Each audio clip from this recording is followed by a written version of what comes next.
Friday, January 22nd. Good morning. I'm Andrew Boyle. Right now in Ottawa, -6. In Smith Falls, -4 degrees. Feeling a little colder in the wind. Here's what's making news in Ottawa and the Valley.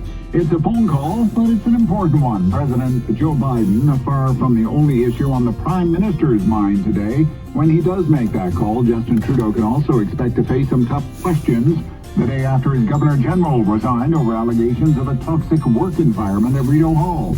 City News reporter Kevin Meisner joins us with the fallout from this investigation. Governor General Julie Payette is accused of berating and publicly humiliating staff to the point where some were reduced to tears or left their jobs. As we hear from Parliament Hill reporter Cormac McSweeney, Payette has issued a statement suggesting the allegations are a matter of perception. She apologizes for the tensions at Rideau Hall in recent months, adding everyone has a right to a safe work environment, but she also notes no formal complaints were made through the normal processes, and we all experience things differently. She also says she's leaving for personal reasons, citing her father's declining health.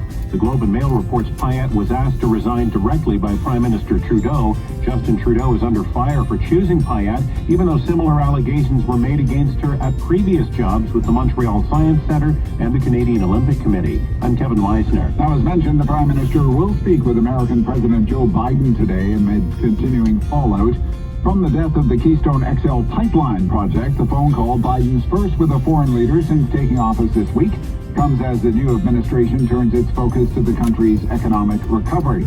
It also comes with parts of Canada up in arms over the Biden Day 1 executive order rescinding permits for that cross-border pipeline.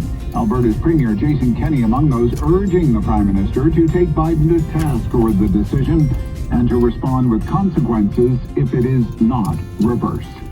City News Time, 10:03. Former Supreme Court of Canada Justice Thomas Cromwell will be serving as Commission Counsel for the public inquiry into last April's mass shooting in Portapique, Nova Scotia. He is one of 6 experts who will help set a course for this independent federal provincial inquiry. It has the authority to compel witnesses to testify and also produce documents. Nova Scotia Human Rights Commission Director Christine Hansen is acting as the inquiry executive director and chief administrative officer. Mandatory testing now at Mississauga's Canada Post facility has found 27 asymptomatic cases of COVID-19. That's just in the last 48 hours. Canada Post says 149 workers at that Dixie Road site tested positive between January 1st and yesterday afternoon. Spokesperson Phil Legault says the latest cases were detected among workers who were asymptomatic or didn't believe they had any symptoms. 2020 was a year of sellouts for things like bicycles, ATVs, and many other recreational products. This year, people already looking forward to outdoors this summer. The boating industry is warning they could be out of supply by spring.